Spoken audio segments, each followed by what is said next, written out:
Chicago Tonight, Black Voices is made possible in part by Fifth Third Bank and by the support of these donors.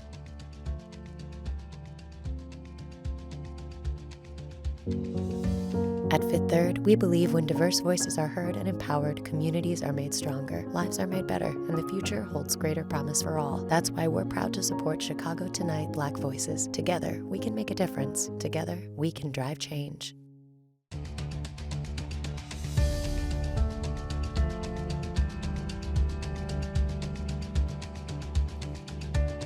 Good evening and welcome to Chicago Tonight Black Voices. I'm Angel Ito. Brandis Friedman has the evening off. Thanks for sharing a part of your Memorial Day weekend with us.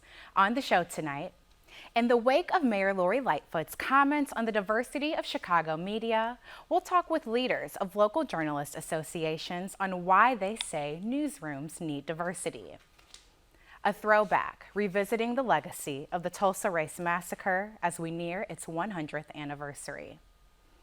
Leaders from local philanthropic organizations share why they think Black representation matters and how Chicago's charitable organizations support the city. And puppets and personal experience come together for a look at racial profiling. First off tonight, Mayor Lori Lightfoot kicked off a firestorm of criticism in local and national media when she announced that interviews about her second anniversary as mayor would only be given to reporters of color. Now, the mayor said that she was hoping to counteract the, quote, overwhelming whiteness and maleness of Chicago media. And while there was plenty of speculation as to her reasons for that announcement, her comments have thrown a spotlight on diversity in Chicago.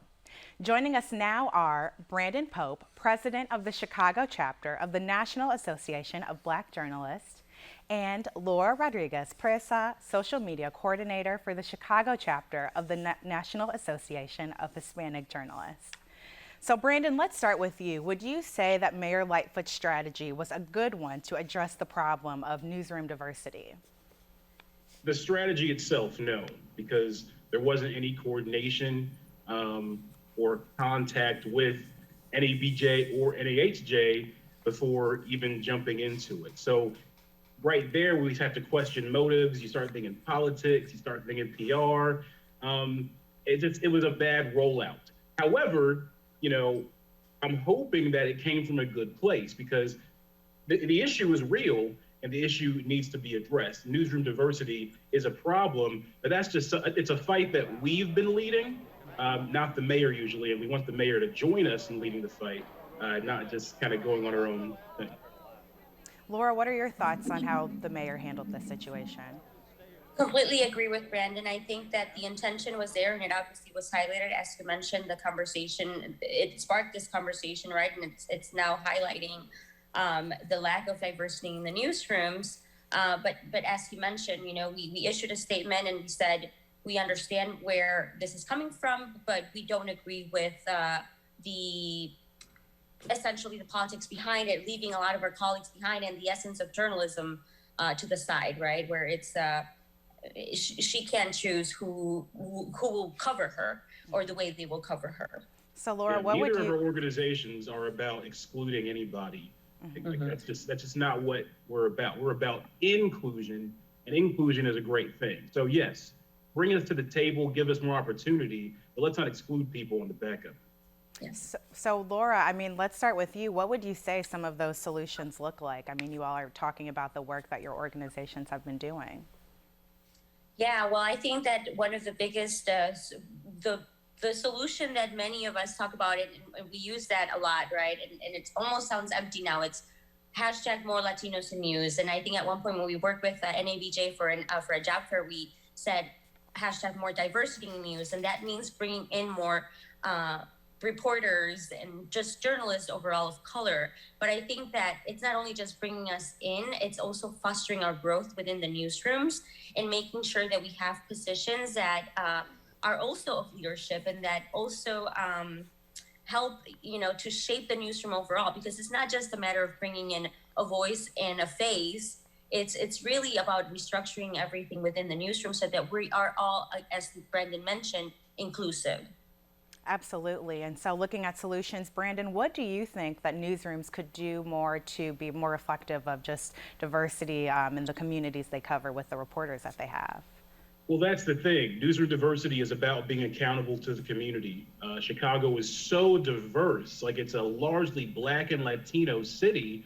So it makes sense that the people that are on the ground covering it, and even the people behind the scenes making decisions, reflect that diversity. But oftentimes, that's not the case. And when that happens, you have some problematic things go down. So the best way to handle this is to foster, one, a culture within these organizations of inclusion, but also fostering some sort of program and some sort of system where they can actually go and tap into this talent pool that NEBJ, NAHJ, and so many of our organizations have, and be intentional about putting those people in positions to lead and in positions to make decisions. That is really where the change happens. You know, we see diversity on screen, it's behind the scenes where the power lies. Yes. Absolutely. Go ahead, Laura.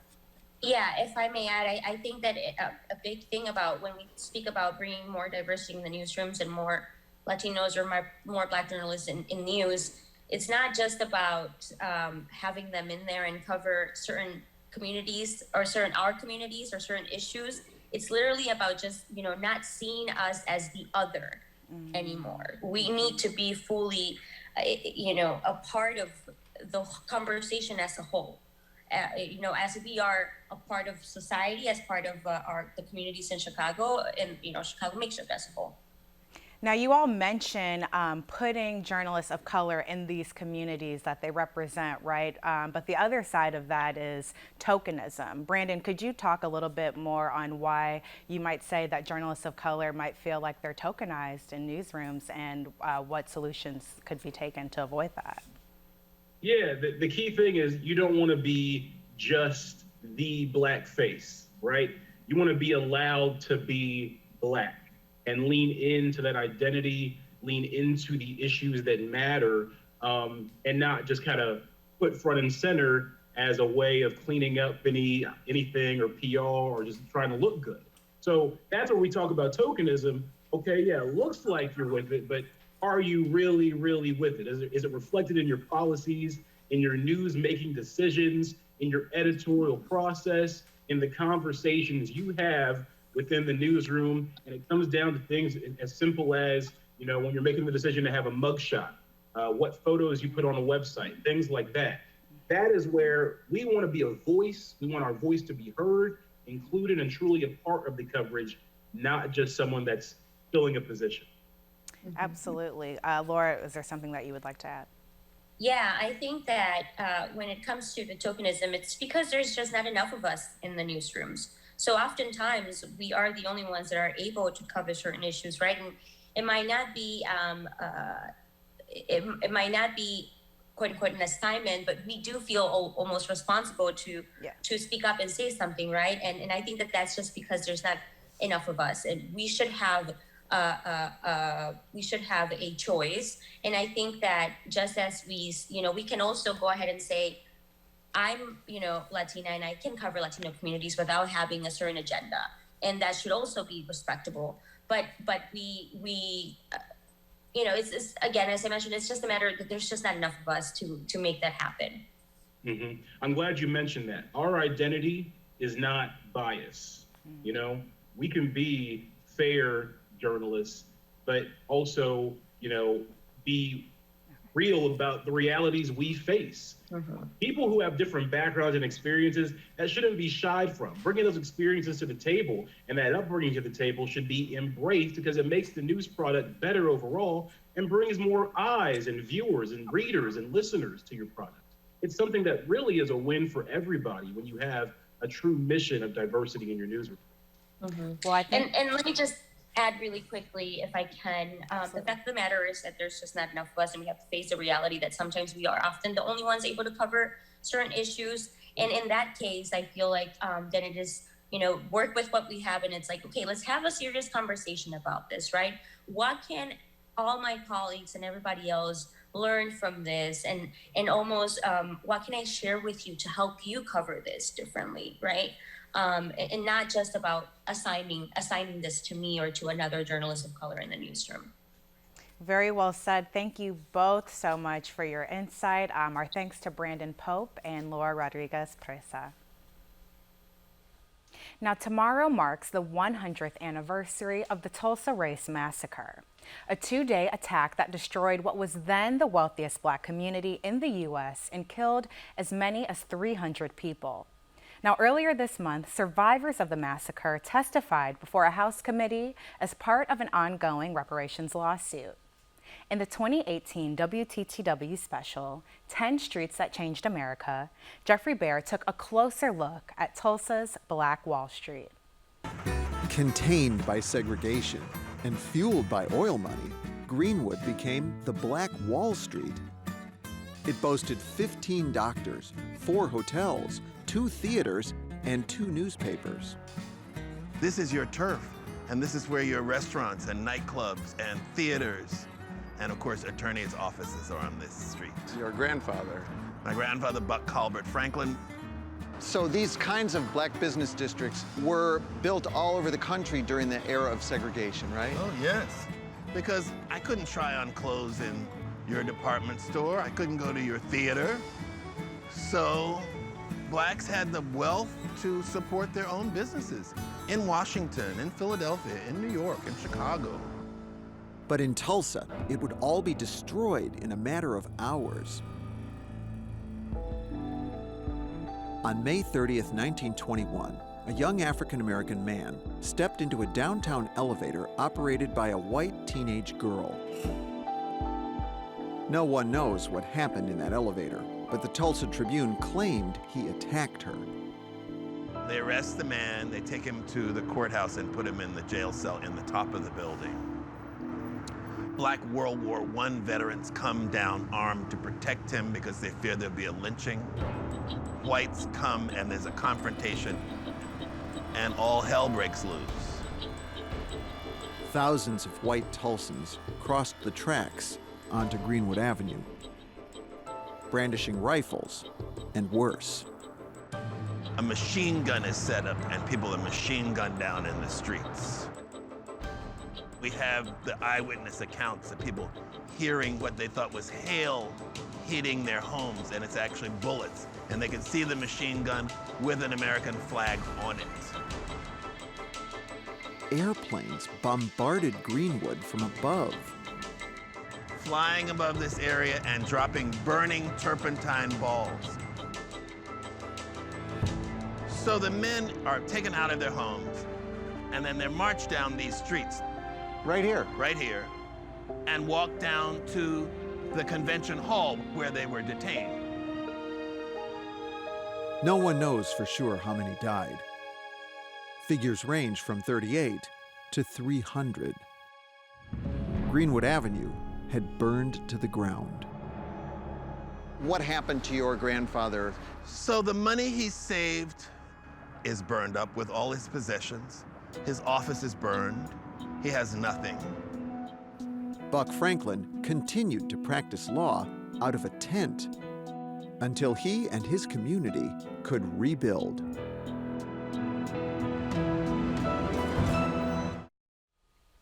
Now, an upcoming PBS documentary called Tulsa, The Fire and the Forgotten explores the 1921 Tulsa Race Massacre and how the community is coming to terms with its past. That premieres tomorrow evening at 9 on WTTW. Up next, Brandis Friedman with a look at Black representation in philanthropic organizations in a conversation recorded earlier.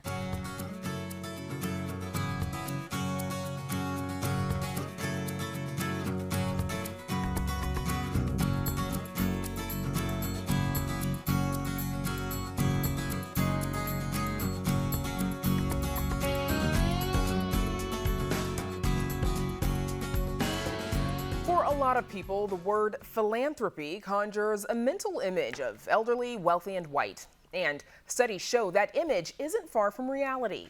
According to a 2020 study, 92% of foundation presidents and 83% of full-time staff members are, in fact, white, a factor that can affect what initiatives get funding and how much they receive. But after a year that has laid bare persistent inequities in everything from healthcare outcomes to criminal justice, leaders of philanthropic organizations are reassessing how and to whom they are lending their support. Joining us now are Liz Thompson, founder and president of the nonprofit Cleveland Avenue Foundation for Education, Tawa Mitchell, senior program officer at the MacArthur Foundation and co-chair of the Chicago African Americans in Philanthropy Leadership Team, and Monique Brunson-Jones, president and CEO of Forefront, Illinois' statewide association representing grant makers and nonprofits. Thanks to all three of you for joining us. Monique Brunson-Jones, let's start with you, please. What is unique about the Black philanthropic approach? Thank you for having me. It is so unique for Black representation because what we do, the approach is more of a content and context expert. The approach is near and dear to a community that we live in, an experience that we've had. And so we want to partner in a way that shows how we've experienced that and the value of the people who are currently trying to tackle the issue. It's very much a way of living. Liz Thompson, how did you and your husband, Don Thompson, become involved in philanthropy? Well, Brandis, it's something that we've done all of our lives. I mean, you know, in our community, philanthropy is a big word, and we always thought of it as giving back. So it's something that was in our DNA from our family. And it's something that we always wanted to do if given the resources to be able to do it. And we always knew that education would be the key lever that we would want to pull in order to be able to give back. And so it's just something that we've been committed to virtually all of our lives. And I want to come back to that focus on education in a little bit. But Tawa Mitchell, in roles like yours at the MacArthur Foundation, does your identity inform your approach to the job?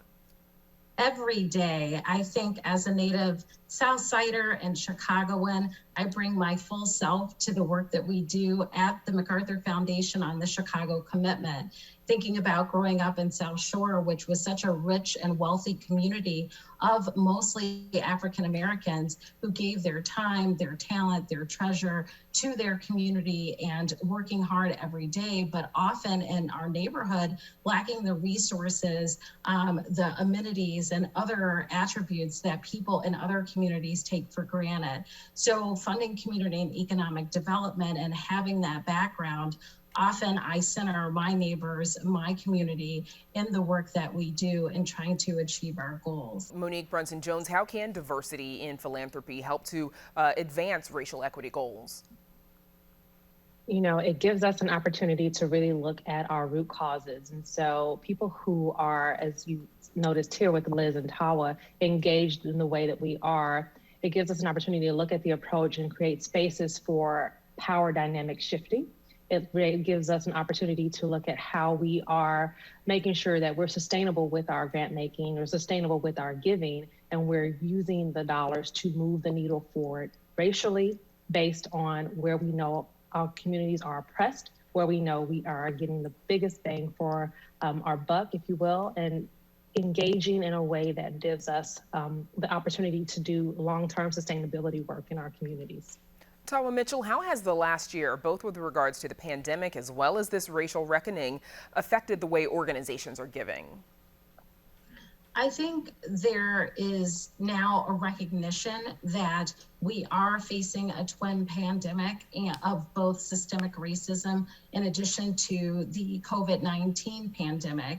And this racism has been a scourge on our society and something that has affected us long before this disease. And I think philanthropic organizations are now recognizing that they can't tackle one without the other. And so shifting, not just making statements about intent, but shifting grant making to get to the communities that are in need the most is something that all of our foundations are really striving to do. Liz, in December 2020, the Cleveland Avenue Foundation, you all launched the 1954 Project, obviously a nod to the 1954 Supreme Court Brown versus the Board of Education decision, but that project raised $100 million to support Black leaders in education over the next 5 years. And you mentioned that you knew that you wanted to focus on education in your philanthropy. Why education in particular?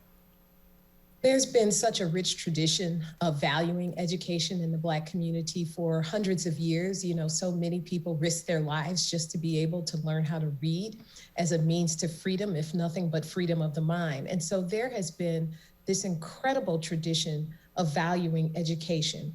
For my husband and I, we met at Purdue University. Education was our pathway towards success. And so we knew that for many other young people like us, it would be the same. That journey would be the same for them. And so while we're on the path to raising $100 million, we're not quite there yet. We know that valuing the leaders in education, Black leaders in education, will be key because there's so many statistics, Brandis, that cite when you have a Black educator in the classroom, in the school building as superintendents, the stats for young people increase in the positive ways, so many of them. And so we decided to focus in that area for better outcomes for all children. Monique, in about 45 seconds, how can the current systems be made more welcoming to Black philanthropists? You know, it's important for us to start looking at our policies and procedures. And we talk about institutional philanthropy. I came to this role with a background as a philanthropist and as a nonprofit worker, looking at how we invite that Black philanthropist to the table. For instance, the amount that's needed to start a donor advised fund. Those institutional parameters need to change. How we engage in communities and how we hire and how we promote in Black philanthropy and institutions need to be really thoughtfully looked at, and power dynamics need to shift majorly in order to make the changes that we need to see in our communities. Okay, that's where we'll have to leave it. A lot to think about. My thanks to Monique Brunson-Jones, Liz Thompson, and Tawa Mitchell for joining us. And we're back with more Chicago Tonight Black Voices right after this.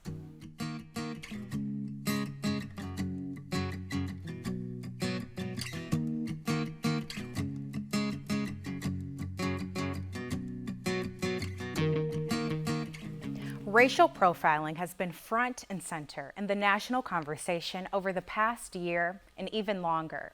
A member of Chicago's theater community turned his personal experience into a short film with help from the Chicago Puppet Festival. Here's a look at a one-man, one-puppet show about the consequences of walking while Black. Producer Mark Vitale has the story. It's not about me, right? It's about the puppet. It's about making sure that I put all of my energy into him, where he's looking, what he smells, what he hears. Jarrell Henderson demonstrates how he moves JL, his avatar and co-star of a new short film. I don't drive, and I get stopped by the police at least 3 times a year. Just walking home from bars, from school, going to or coming from work. Like simple, everyday things that become not so simple and not so ordinary. I saw the cop car pull up. As I walked past, I saw it stop. Ugh. When he's out in public, Henderson is hyper-aware. Where are my hands? How am I standing?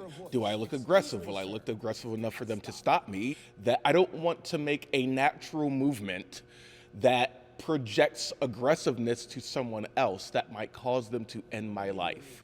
But all I really heard was, you fit the description, you fit the description, you fit the description. It is something he's had to deal with his entire life. The first time I was followed in the store, I was 8 years old. And I didn't know what was happening, so I asked the guy if he had a problem. I resent the fact that I have to break down my human movements because breathing the wrong way or shifting my weight might be seen as an act of aggression for someone who has a weapon and is allowed to discharge that weapon, and I don't have that. I don't understand why the police get to panic with guns and Black people who get stopped don't get to panic. That makes no sense to me. Henderson's stage credits include directing, writing, and performing. He created this haunting version of the Pied Piper of Hamelin, produced by renowned puppet artist Heather Henson, Jim Henson's daughter. Henderson's latest work may be his most personal, even though it depicts a common experience. So many times, the situations that I find myself in because I happen to be Black, I'm not sure if it's reality or if it's just in my own mind. And so when pieces like this are created and other people say, no, you're not crazy, these things happen, You're not alone. To them, I am the bear.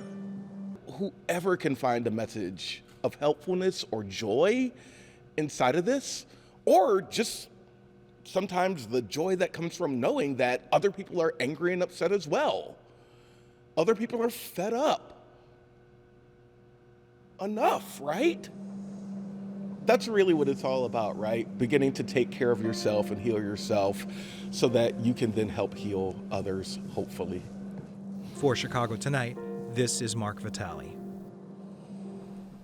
Jarrell Henderson's film is called I Am the Bear, and it is now available for free viewing via the Chicago International Puppet Theater Festival. Join us online for more details. And that's our show for this Sunday night. Join Phil Ponce tomorrow at 7 on Chicago Tonight. And Chicago Tonight Black Voices will be off for the next 2 weeks, but we'll see you back here on June 20th. Now for all of us here, I'm Angel Ito. Thank you for sharing a part of your Memorial Day weekend with us. Stay healthy and safe. Good night.